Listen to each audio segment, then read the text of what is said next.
Olá, bom dia. Hoje é segunda-feira, dia 23 de agosto. Você vai ver nessa edição. A AstraZeneca anuncia resultados promissores com o medicamento contra a Covid. Brasil envia ajuda humanitária para o Haiti. Talibãs culpam os Estados Unidos pelo caos no aeroporto de Cabul. E nós trazemos também os resultados de mais uma rodada do Campeonato Brasileiro. O grupo farmacêutico AstraZeneca anunciou resultados promissores de um tratamento contra a Covid-19 que diminui de maneira significativa o risco de desenvolver uma forma sintomática da doença em pacientes com condições graves. Em meio à corrida para vacinar o mundo contra a Covid-19, cientistas correm para desenvolver medicamentos eficazes contra o coronavírus. Nesta sexta-feira, o grupo farmacêutico anglo-sueco AstraZeneca anunciou resultados promissores de um tratamento contra a doença. O fármaco diminuiria de maneira significativa o risco de desenvolver uma forma sintomática da Covid em pacientes com condições frágeis. O tratamento com anticorpos AZD7442 não havia se mostrado eficaz em pessoas já expostas ao vírus. Mas, de acordo com a AstraZeneca, os resultados apareceram quando a droga foi administrada em pacientes antes do contato com o vírus. Houve uma redução em 77% do risco de desenvolver uma forma sintomática, conforme dados da fase 3, a qual corresponde a testes clínicos em grande escala, projetados para medir sua segurança e eficácia. A AstraZeneca indica, inclusive, que não houve casos graves de Covid-19 ou morte. Destes ensaios, realizados na Espanha, França, Bélgica, Reino Unido e nos Estados Unidos, participaram 5.197 pessoas. Cerca de 75% dos envolvidos apresentavam comorbidades. O tratamento foi administrado por via intramuscular. O laboratório disse que enviará uma solicitação às autoridades sanitárias para obter sua aprovação para uso emergencial. A AstraZeneca foi também uma das primeiras a validar sua vacina contra a Covid-19. O presidente Jair Bolsonaro protocolou um pedido de impeachment contra o ministro do Supremo, Alexandre de Moraes. O pedido foi feito pelo Palácio do Planalto e entregue ao Senado. Não houve entrega formal da solicitação do pedido porque Bolsonaro e o presidente do Senado, Rodrigo Pacheco, não estão em Brasília. O pedido de 100 páginas foi assinado por Bolsonaro e pelo advogado-geral da União, Bruno Bianco. No documento, o presidente diz que não se pode tolerar medidas e decisões excepcionais de um ministro que, a pretexto de proteger o direito, vem ruindo com os pilares do Estado Democrático de Direito. Ele prometeu ao povo brasileiro proteger as liberdades individuais, mas vem, na prática, censurando jornalistas e cometendo abusos contra o presidente e contra cidadãos, que vem tendo seus bens apreendidos e suas liberdades de expressão e de pensamento tolhidas. Bolsonaro pede a destituição de Moraes e a inabilitação do ministro do STF para exercício de função pública por 8 anos. Em nota, o Supremo Tribunal Federal repudiou o pedido feito pelo presidente da República e manifestou total confiança na independência e imparcialidade de Alexandre de Moraes. O presidente do Senado, Rodrigo Pacheco, afirmou que a princípio não vê fundamentos técnicos, jurídicos e políticos para o impeachment do ministro do STF.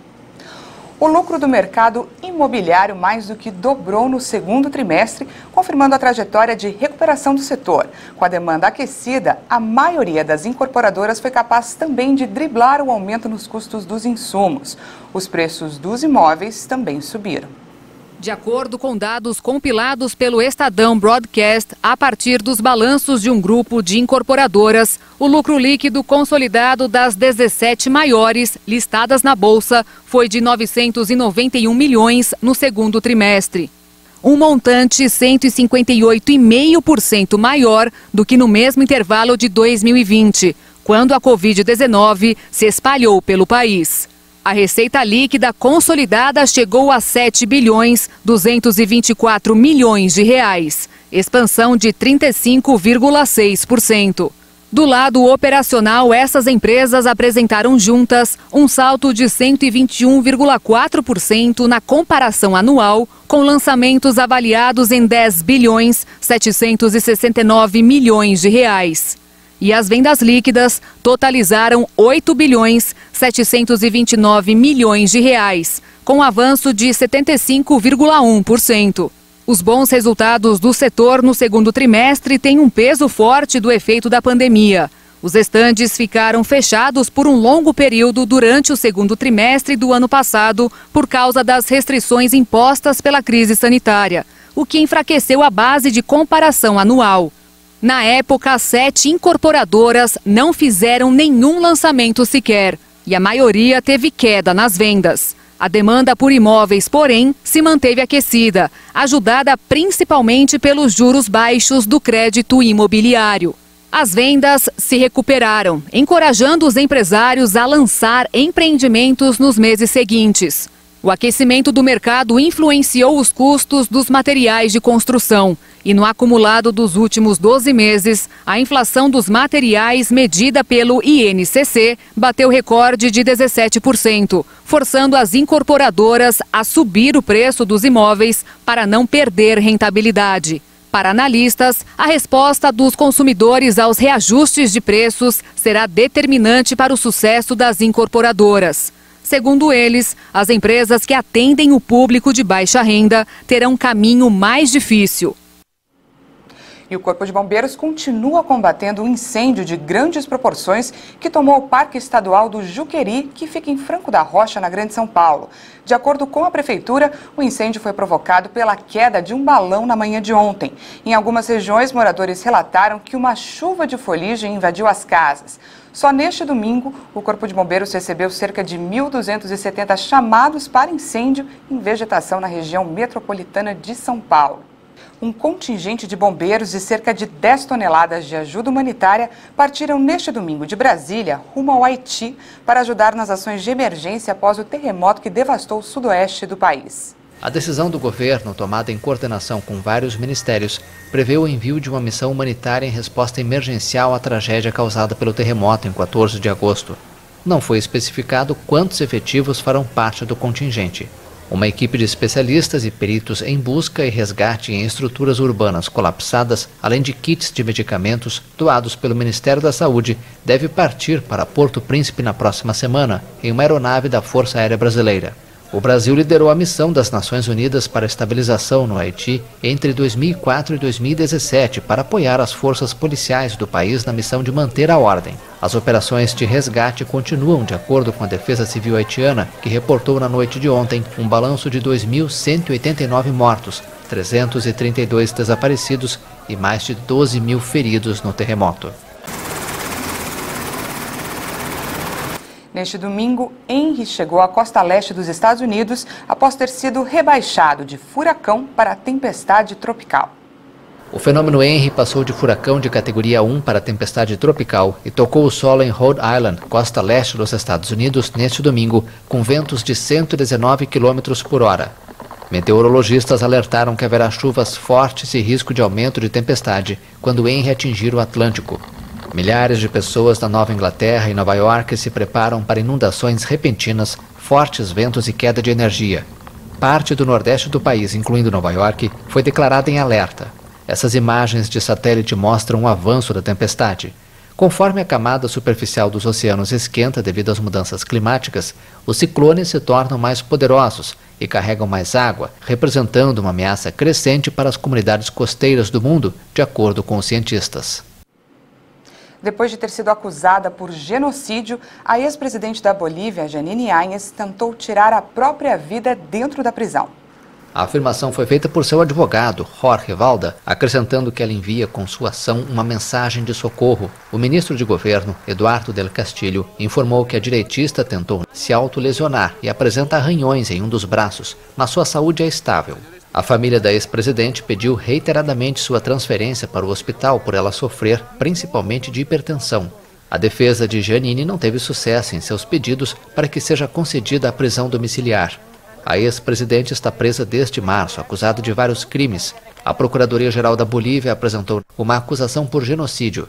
Jeanine vai responder pelas mortes de manifestantes em 2019.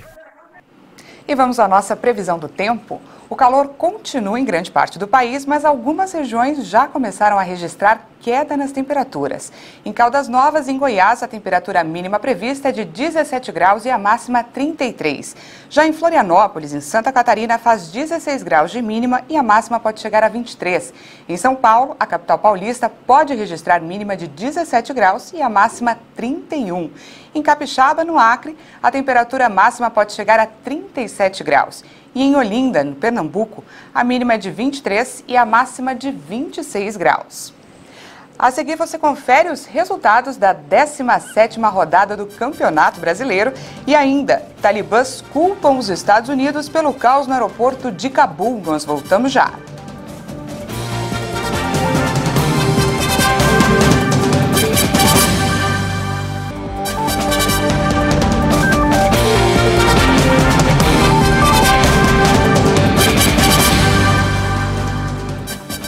Estamos de volta, agora são 8 horas e 44 minutos no horário de Brasília. O Brasil tem média móvel de 765 mortes diárias por Covid e registra tendência de queda após 11 dias em estabilidade.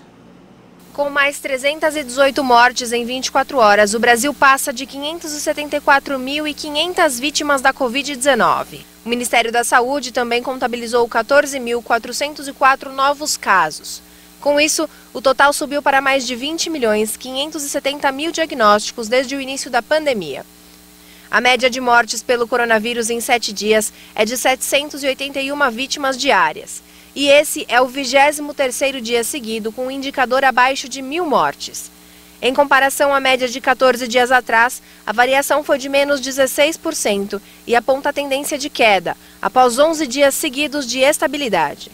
Já a média móvel de novos casos nos últimos 7 dias foi de 29.542 diagnósticos diários, uma variação de menos 8% em relação aos casos registrados na média há 2 semanas, indicando estabilidade.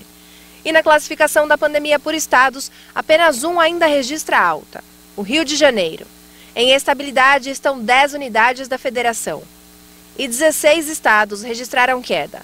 Alagoas, Amazonas, Bahia, Ceará, Espírito Santo, Goiás, Mato Grosso do Sul, Minas Gerais, Paraíba, Paraná, Pernambuco, Piauí, Rio Grande do Norte, Rondônia e Roraima. E agora vamos falar sobre a vacinação aqui no Brasil.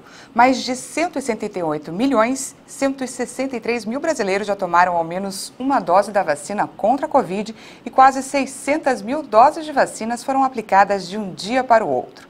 De acordo com o Ministério da Saúde e as secretarias estaduais de saúde, o número de brasileiros que tomaram a primeira dose é de mais de 123 milhões. Isso equivale a 58% da população, enquanto mais de 55.170.000 pessoas tomaram a segunda dose. O resultado representa cerca de 26% dos brasileiros. O estado que mais aplicou a primeira dose foi São Paulo, com mais de 71% da população. O Rio Grande do Sul e o Mato Grosso do Sul estão empatados na segunda posição com 62,87% das pessoas com a primeira dose. E o Mato Grosso do Sul também é o estado na frente em população totalmente imunizada, com 40,72%. Os talibãs culparam os Estados Unidos pelo caos no aeroporto de Cabul, onde milhares de afegãos tentam desesperadamente pegar um avião e fugir do país. Desde que entraram em Cabul, os talibãs deixaram o aeroporto nas mãos dos Estados Unidos, que agora acusam de fracassarem em impor ordem no local. Embora esse movimento islâmico se esforce para prometer uma versão mais moderada de seu regime brutal de 96 a 2001, milhares de afegãos aterrorizados continuam tentando fugir pelo aeroporto.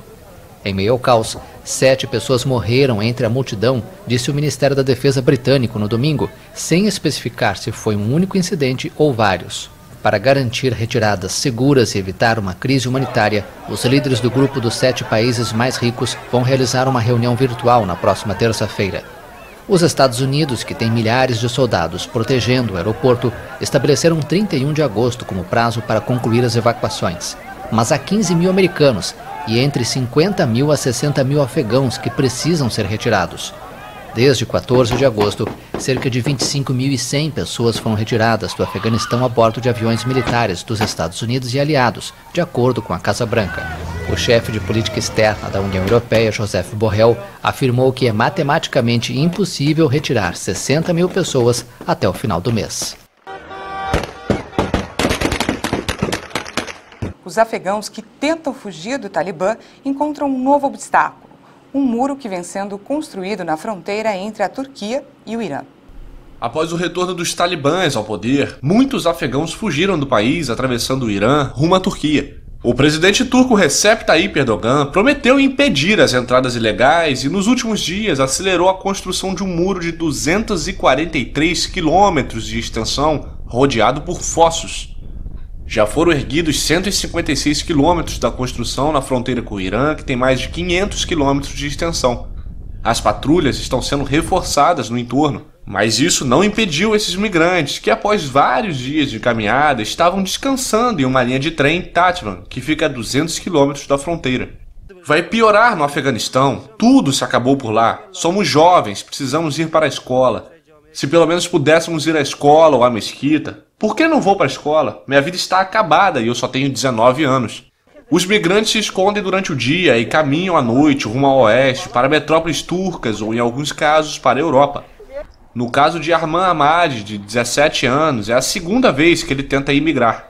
No passado, foi detido em Istambul, onde trabalhava sem documentos e foi expulso do país. Quero ficar aqui em Istambul ou em Konya. Posso trabalhar, sou barbeiro, mas dizem para eu não ficar. Que é para eu ir para o Afeganistão ou para o Irã. Não fique aqui, aqui é o Estado turco. Eles nos prenderam e mandaram de volta. Dizem que se não tem identificação, veio ilegalmente. Fui forçado a vir aqui ilegalmente. Está tendo guerra no meu país. O que posso fazer? Se não tivesse guerra no meu país, eu não teria vindo. Até agora o Irã absorveu uma boa parte dos imigrantes afegãos. Mas, por causa das sanções americanas vinculadas ao programa nuclear iraniano, a economia do país está muito debilitada. A Europa teme uma onda migratória similar à de 2015, quando milhões de pessoas fugiram dos conflitos do Oriente Médio, passando pela Turquia. Segundo dados oficiais, o território turco acolhe 120 mil refugiados do Afeganistão e cerca de 300 mil migrantes do país estão irregulares. Uma afegã deu à luz em um avião militar dos Estados Unidos que a levava para a Alemanha. A informação foi anunciada no Twitter pelo comandante de mobilidade da Força Aérea Americana. A mulher voava de uma base americana no Oriente Médio com destino ao país europeu quando começou a sentir contrações e complicações. O comandante do avião decidiu descer em uma altitude para aumentar a pressão dentro do avião, o que permitiu salvar a vida da mãe. Pouco depois do pouso, militares americanos ajudaram no parto dentro do avião. Mãe e filha foram levadas para um hospital próximo e se encontram em bom estado de saúde, afirmou a Força Aérea dos Estados Unidos. Uma semana depois da vitória do Talibã no Afeganistão, os países estrangeiros tentam retirar milhares de cidadãos e colaboradores locais do aeroporto de Cabul, que vive momentos de pânico e desesperança. Você já ouviu falar em amigurumi? Aos poucos, essa arte japonesa está ficando cada vez mais conhecida e é usada por artesãs como forma de empreender. Olha só. A técnica é milenar. Ponto a ponto, a arte vai ganhando forma. Enfeites, chaveiros, imagens. Tudo pode ser feito através dos pontos de crochê.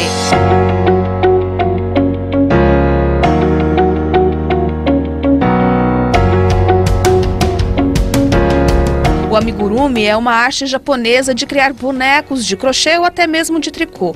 Uma característica bem interessante nesta arte é que alguns personagens produzidos não têm boca, justamente para não emitir nenhum tipo de emoção, para você colocar o que desejar na peça. Há 2 anos, depois de muitas pesquisas, cursos online, a Tami resolveu investir pesado nos amigurumis. Mas além disso, ela também fabrica peças das mais diversas em crochê. E a pandemia foi o start para transformar a vida da Tami, que é formada em análise de sistemas. Hoje, o hobby virou trabalho. Foi da necessidade de estar empreendendo em casa, né? Depois que eu tive meu filho, mas antes era mais um hobby.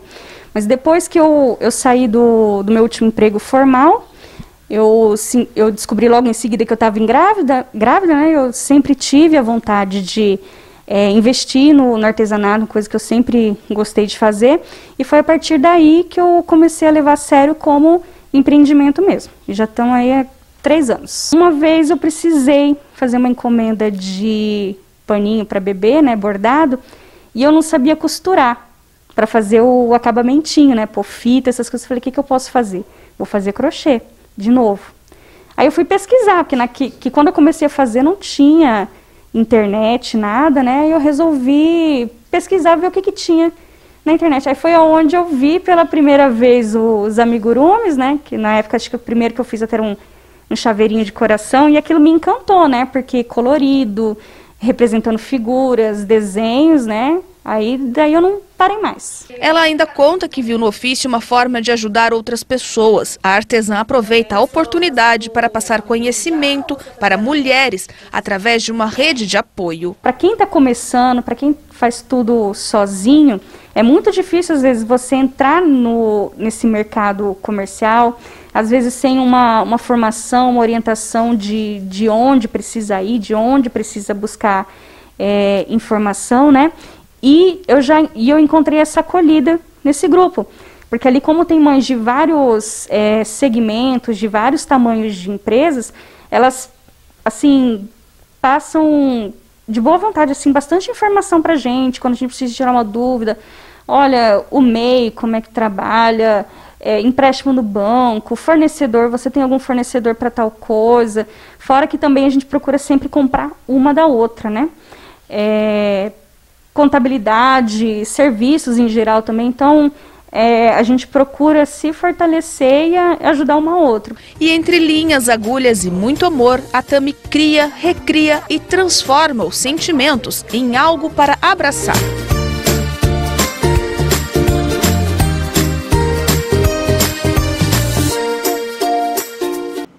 E agora vamos de futebol. Pelo Campeonato Brasileiro, Flamengo e Ceará empataram em 1-1 na Arena Castelão, em Fortaleza. Com o empate, o rubro-negro chegou à 4ª colocação com 28 pontos. O Ceará é o 8º, com 24.